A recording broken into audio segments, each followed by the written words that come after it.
श्री माधोपुर विधानसभा क्षेत्र के ग्राम पंचायत नांगल में हमारी टीम मौजूद है। तो हमारे बीच में लगातार जन आशीर्वाद में श्री माधोपुर से पूर्व जिलाध्यक्ष व पूर्व विधायक जाबर सिंह जी खरा मौजूद हैं।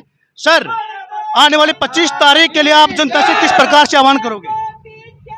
पिछले 5 साल में श्री माधोपुर विधानसभा क्षेत्र में जिस प्रकार का भय और आतंक का माहौल रहा है, आम गरीब आदमी के साथ जिस प्रकार का अन्याय और अत्याचार हुआ है, विकास कार्यों में राजनीतिक दृष्टि से जिस प्रकार का भेदभाव और भारी भ्रष्टाचार हुआ है, और पूरे प्रदेश के स्तर पर समाज के हर वर्ग के साथ, चाहे वो युवा वर्ग हो, बेरोजगार युवक का वर्ग हो, चाहे किसान वर्ग हो, चाहे महिला वर्ग हो, सबके साथ जिस प्रकार का धोखा हुआ है, किसानों के कर्ज माफ़ी का जो आश्वासन मिला था वो पूरा नहीं हुआ। 19,500 किसानों की ज़मीन कुड़क होकर नीलामी में चढ़ गई। 250 के लगभग किसानों को आत्महत्या करनी पड़ी।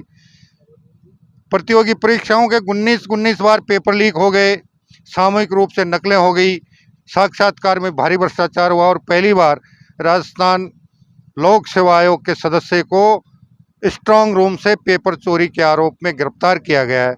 तो मेरा मतदाताओं से एक निवेदन है कि जिस प्रकार की परिस्थितियां पिछले 5 साल में रही हैं, उन सारी परिस्थितियों का मनन करते हुए अपनी अंतरात्मा और अपने विवेक का इस्तेमाल करते हुए आपकी अंतरात्मा और आपका विवेक जो भी आपको सलाह दे उसके मुताबिक मतदान करें। जब आप श्री माधोपुर से विधायक बनते तो सबसे पहले किन किन कार्यों को प्राथमिकता देंगे? अगर मुझे श्री माधोपुर विधानसभा की जनता ने अवसर दिया तो मेरा पहला प्रयास होगा श्री माधोपुर विधानसभा क्षेत्र से भय और आतंक का संपूर्ण रूप से खात्मा, अन्याय और अत्याचार का संपूर्ण रूप से खात्मा, और एक ऐसा वातावरण बनाना जिसमें गरीब से गरीब, कमज़ोर से कमज़ोर व्यक्ति भी अपने आप को, अपने परिवार को, अपनी संपत्ति को सुरक्षित मानकर चैन की नींद सो सके। और उसके बाद यहाँ की जो पेयजल समस्या है उसके स्थायी समाधान के लिए कुमाराम लिफ्ट पेयजल परियोजना के द्वितीय चरण को, जिसके लिए मैंने 2017 में सर्वे और डीपीआर की बजट स्वीकृत करवाया था, उसको आने वाले 2-2.5 वर्षों में धरातल पर उतार कर यहाँ की पेयजल समस्या का आने वाले 100 वर्षों के लिए समाधान करना। आप जनसंपर्क करो, जनसंपर्क का आशीर्वाद जनता का किस प्रकार से मिल रहा है? आज की तारीख में श्री माधोपुर विधानसभा क्षेत्र की जनता जिस जोश और खरोश के साथ मुझे अपना आशीर्वाद दे रही है, मैं उम्मीद करता हूँ कि 25 नवंबर 2023 को आज से भी 100 गुना उत्साह के साथ वो मतदान केंद्र पर जाकर भारतीय जनता पार्टी को अपना मत रूपी आशीर्वाद दें।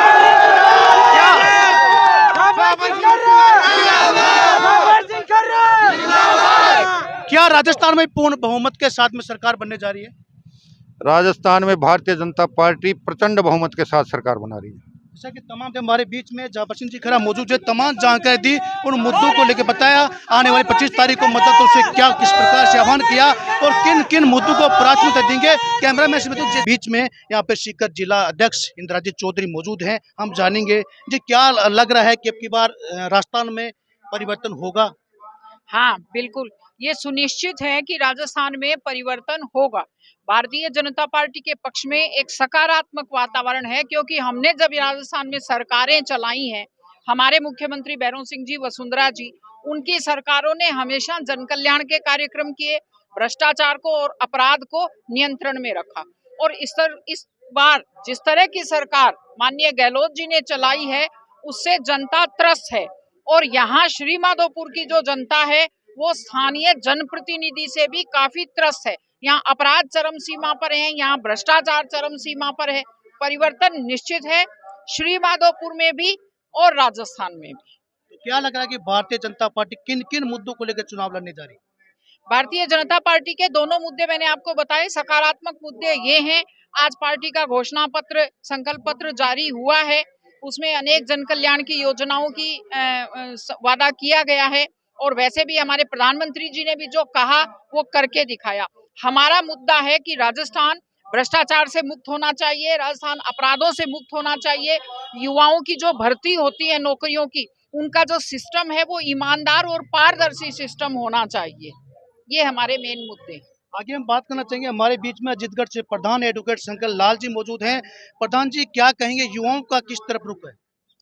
देखिए, आसपास की सभी विधानसभाओं में, विशेषकर श्री माधोपुर में तो युवाओं का रुख बिल्कुल सत्ता परिवर्तन का है। भारतीय जनता पार्टी के पक्ष में युवाओं ने अपना पूरा मन बना लिया है कि ये कांग्रेस की सरकार को गाड़ फेंकेंगे और भारतीय जनता पार्टी का शासन वापस कायम करेंगे। कहीं ना कहीं जैसे भारतीय जनता पार्टी और कांग्रेस पार्टी एक नया चेहरा उभर के आ रहा है निर्दलीय के रूप में, उसका सबसे ज्यादा फर्क कौन सी पार्टी पड़ने वाला है, कांग्रेस को या बीजेपी?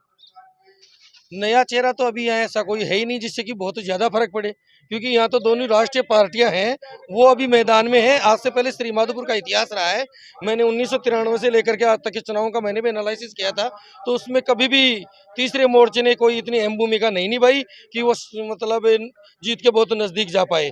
इसलिए मुझे नहीं लगता कि दोनों राष्ट्रीय पार्टी के अलावा कोई तीसरा आदमी जीत के बहुत नजदीक पहुंच पाएगा, ऐसा असंभव है श्रीमाधोपुर। अभी फिलहाल भारतीय जनता के पार्टी के जो सामने टक्कर की बात करें, फिलहाल टक्कर में कौन है?